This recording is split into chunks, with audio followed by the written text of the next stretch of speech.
Education is the passport to the future, for tomorrow belongs to those who prepare for it today.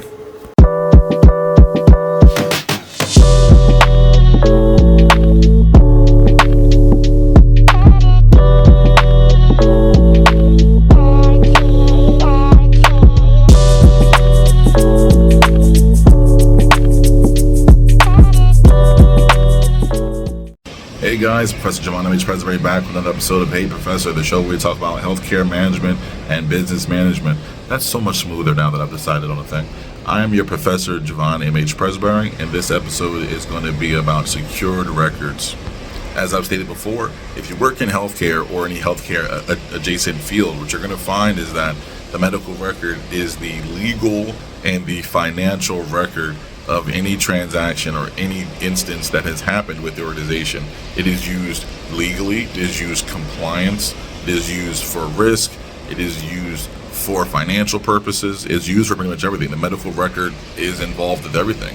That's why medical records is such an important department for any organization. It's important for having those things up to a certain quality standard because it touches everything. It affects literally everything in the organization. As I've stated previously, it's going to, be a part of everything, and your facility may be involved in legal cases or risk cases. Almost every organization, at least organizations I've certainly been a part of, have a risk and or legal department.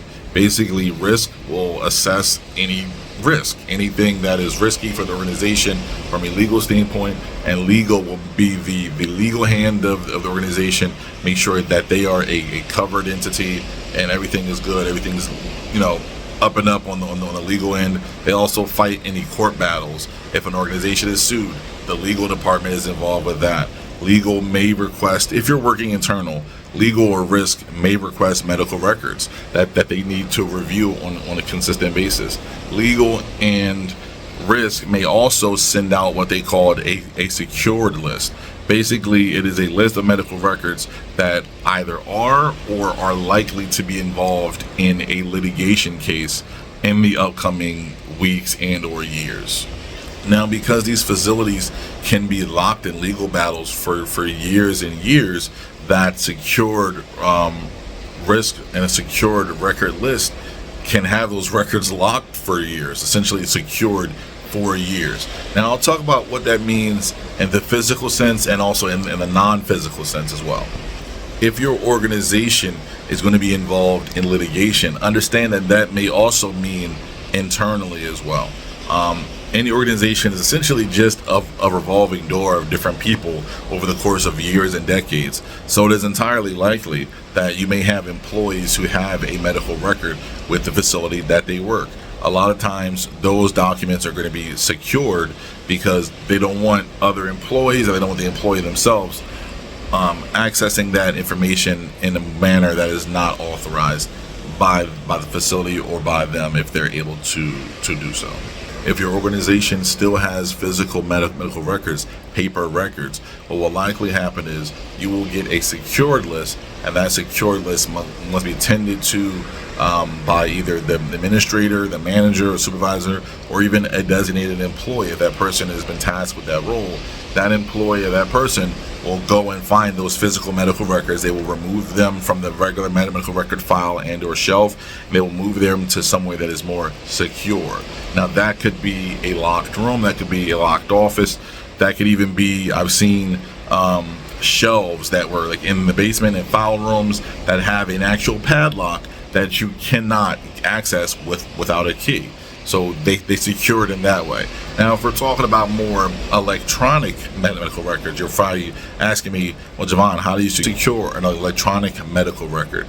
You secure an electronic medical record through the use of features within the EHR. A lot of EHR will have software and features, and you may have seen them, where when you access them, a prompt will come up and it will say, why do you need to access this? And you have to choose why you're accessing that patient's record. That goes along with that. Sometimes it'll literally say this person is a prior or current employee. Why are you accessing this record? You can say something like HR, you can say something like authorized medical record. You have to understand those stoppages and those blocks are put in place for a reason to protect that person and that person's records. And that also sends off a notification to different departments depending on the software. That may send a notification to the HIM director, me. That may send a notification to the risk officer, to the compliance officer, to those departments that are tasked with making sure that those records are not accessed. That's how they're secure. You also have something called, break the glass functionality, where anytime that it is audited, essentially it puts, not audited, anytime that it is accessed, it essentially puts a block in place that you have to, literally click a button that says break the glass. But by breaking the glass, you are literally alerting those key individuals within the organization that you're accessing that record. So you better have a damn good reason for accessing. You better have a legitimate work function reason for accessing that, because they're going to know. There are also audit trails, records and ways to find out who touched what from an electronic sense. Always believe that if you're using your computer at work, everything that you do can be monitored. So be careful with that. I think that covers all the different ways of securing medical records from both a paper and a electronic format. Now, the reason for a secure record, like I said, if it's going to be tied up in litigation, they're going to want you to secure it. That means that, internally, the HIM director, the release of information team, will always consult with legal or risk before releasing that record. That does not mean that the records will not be released. That does not mean that the records cannot be released, because of course that gets into other legal aspects that I'm not going to talk about in this video. But again, risk and legal have a much closer watch, have a much closer hold on those records and what's happening with them. You may have somebody come in and request their medical record, and you find out that record is a secured record. You cannot just give it to that person willy-nilly. You can't give it to the person in the way that you would traditionally handle operations, just to give it to them. If you find out that it is a secure record, you would have to reach out to your risk and to your legal officer in the facility and say, hey, just so you know, this person is accessing this record, this person's asking for this record, do you authorize me to release it? They sometimes may say no, but what I'm saying is they're not refusing. They will just direct the person has to go to legal or risk to get those records instead of getting them from you. And that's because they want to make sure they have a better hold on things, I would say. So again, that's Professor Giovanni H. Presbury. I think I've covered about everything. That's just a basic overview. I'll do more in-depth videos a little bit later on down the line. So guys, I hope you enjoyed it. Have a good one. Bye. Professor Presbury, just doing a quick addendum to the video. I did forget to mention it's important for secure records. When they are secured, they're also kind of locked for any possible changes. So physicians cannot go in and make addendums to them, and they cannot be destroyed during that time period. That's very important because, like I said, they can be held, and they are being held for litigation purposes. So therefore, you want to make sure that they're not getting destroyed or altered, because obviously you'd be altering evidence and you'll be destroying evidence, and that don't work. They're not having any of that. That's just a bad thing to do from an ethical standpoint, from a business standpoint. So again, just wanted to add this quick addendum, a very important piece that I thought that I left out. Have a good one, guys. Bye.